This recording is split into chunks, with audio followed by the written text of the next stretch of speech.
सबैभन्दा पहिले हरेक मानिसले आफ्नो देशको संविधानको बारेमा जान्नुपर्छ। संविधानको बारेमा नजान्ने छुट कसैलाई पनि हुँदैन, किनकि देशको मूल कानून नै संविधान हो। भनिन्छ कानूनको अनभिज्ञता क्षम्य हुँदैन। तर नेपालीहरूको परिप्रेक्ष्यमा कुरा गर्दा नेपालीहरूले सबैभन्दा पहिले नेपालकै संविधानको गहिरो ज्ञान लिनुपर्छ, नेपाली कानूनको गहिरो ज्ञान लिनुपर्छ, अनि छिमेकी देशको संविधानको पनि ज्ञान लिनु जरुरी रहन्छ। किनकि आजको विश्वव्यापीकरणको युगमा हरेक गतिविधिहरू हरेक राष्ट्रसँग मिलिरहेको हुन्छ। झन छिमेकी राष्ट्रसँग नमिल्ने त हुँदै भएन। आज हामी हाम्रो छिमेकी मुलुक चीनको संविधानको बारेमा कुरा गर्दछौं। आजको चीन निर्माण गर्ने चिनिया संविधानका विशेषताहरू। आजको चीनलाई विश्वमै शक्तिशाली राष्ट्र बनाउनको लागि पक्कै पनि चीनको संविधानमा महत्वपूर्ण विशेषताहरू हुनुपर्दछ। हरेक देशको मेरुदण्ड भनेकै संविधान हो। नेपालीहरूको हरेक गतिविधिसँग चीन पनि जोडिएको हुन्छ। त्यसैले पनि नेपालीहरूमा चिनिया संविधानको बारेमा ज्ञान हुनु जरुरी रहन्छ। अब चीनको संविधान बारे जानौं। सन् 1949 मा चिनिया कम्युनिस्ट पार्टीले अध्यक्ष माओ त्से-चुङको नेतृत्वमा ट्याङ कांग्रेसलाई पराजित गरेपछि चीनलाई जनवादी गणतन्त्र घोषित गरियो। प्रथम चिनिया संविधान 20 सेप्टेम्बर 1954 मा चिनिया प्रथम राष्ट्रिय सम्मेलनबाट सार्वजनिक भए कांग्रेसले यसलाई स्वीकारेपछि 4 नोभेम्बर 1954 देखि लागू भएको हो। सन् 1975 मा दोस्रो चिनिया संविधान र तेस्रो चिनिया संविधान सन् 1978 अपनाइयो। चौथो चिनिया संविधान 1982 4 डिसेम्बर देखि संवैधानिक कानूनका रूपमा लागू भएको हो।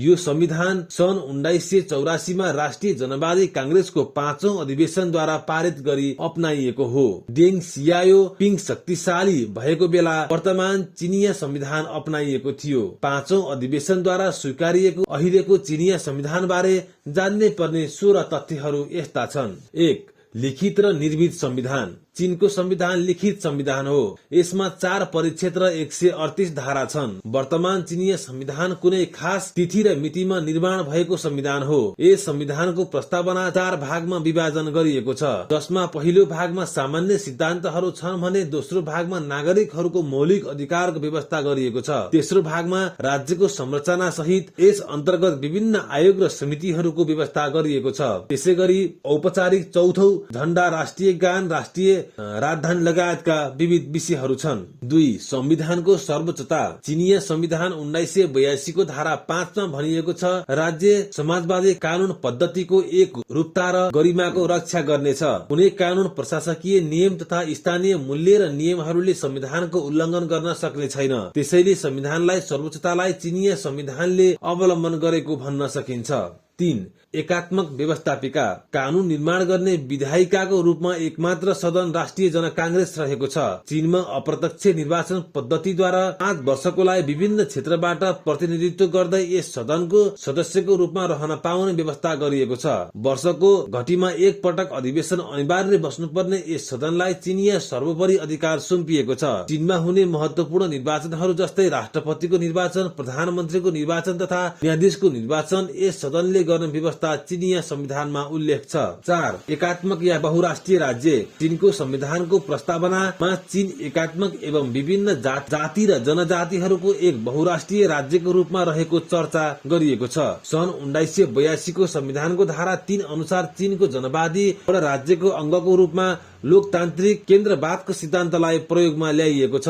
5. कठोर र लचिलो मिश्रित संविधान। चीनको संविधान संशोधन गर्ने प्रक्रिया बारे चीनको संविधानको धारा 64 मा उल्लेख गरे बमोजिम प्रक्रियागत रूपमा हेर्ने हो भने लचिलो संविधान जस्तो सहज छैन। संशोधन गर्नका लागि राष्ट्रिय जनकांग्रेसको स्थायी समितिले वा जनकांग्रेसले 5 भागको 1 भाग सदस्य संख्याको प्रस्ताव ल्याएमा र उक्त प्रस्तावलाई जनकांग्रेसको 2/3 बहुमतले अनुमोदन पश्चात संशोधन गर्न सकिने भएकाले चीनको संविधान कठोर संविधान भएको हो। अर्कोतर्फ संविधान संशोधन सम्बन्धी प्रक्रिया भएको तथा एक दलीय व्यवस्थाको राष्ट्रिय जनकांग्रेसमा 2/3 बहुमत कठिन नहुने हुनाले यसलाई लचिलो संविधान भन्ने विद्वानहरूको पनि कमी छैन। 6. मौलिक अधिकारको व्यवस्था।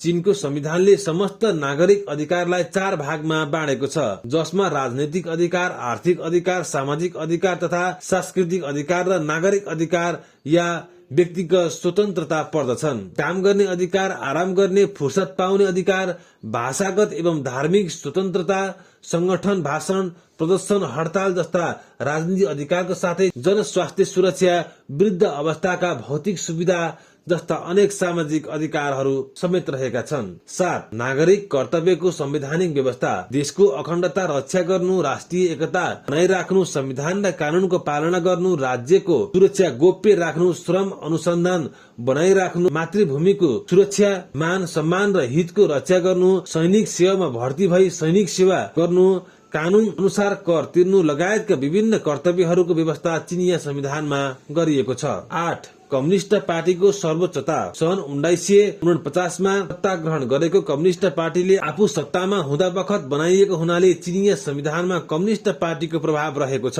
कम्युनिस्ट पार्टीको सदस्य भर्ना गर्न तथा सदस्यहरूलाई प्रशिक्षण प्रदान गर्नुका साथै राजनीतिक क्षेत्रमा यस पार्टीले ठूलो भूमिका निर्वाह गरेको छ। एक दलीय राजनीतिक व्यवस्था भएकाले यसको भूमिका असाधारण किसिमको रहेको छ।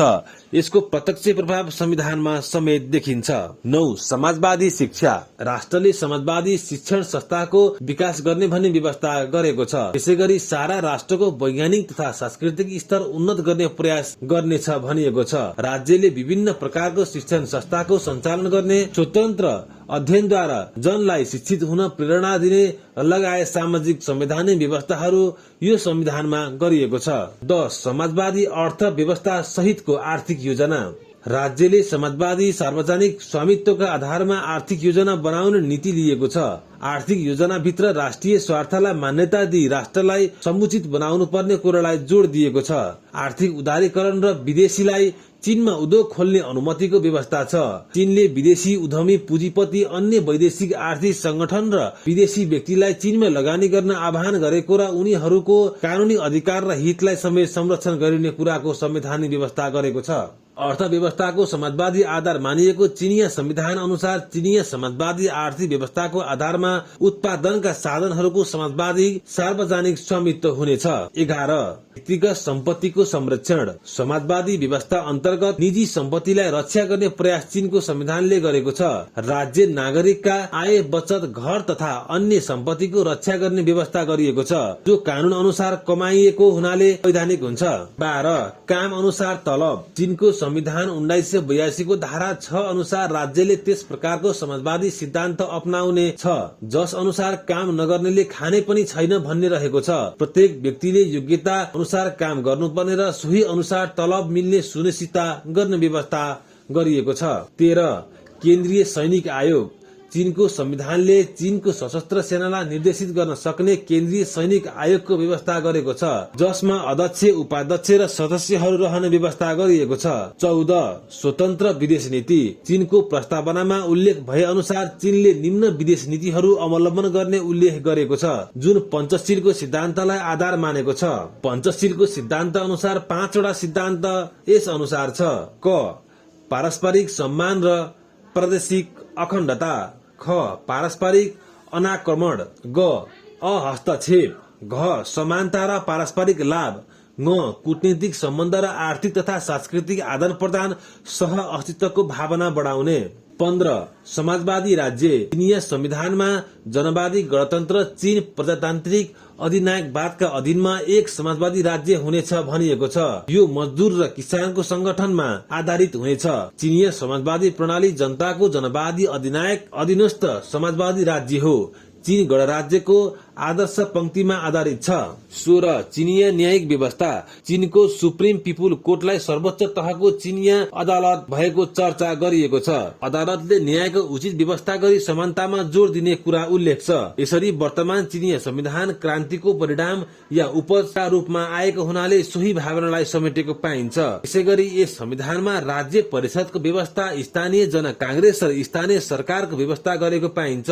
प्राकृतिक र सामाजिक विज्ञान तथा स्वास्थ्य सेवाको उन्नति, समाजवादी आधुनिकीकरण, समाजवादमा आधारित सभ्यताको निर्माण गर्ने नीति यस संविधानले लिएको छ। सार्वजनिक सम्पत्तिलाई राज्यले संरक्षण प्रदान गर्नेछ तथा विभिन्न राष्ट्रियताहरू समान हुने व्यवस्था यसमा उल्लेख छ। साथै विकेन्द्रीकरण तथा अर्थ व्यवस्थालाई उदारीकरण या उदार बनाउने कुरालाई जोड़ दिएको छ।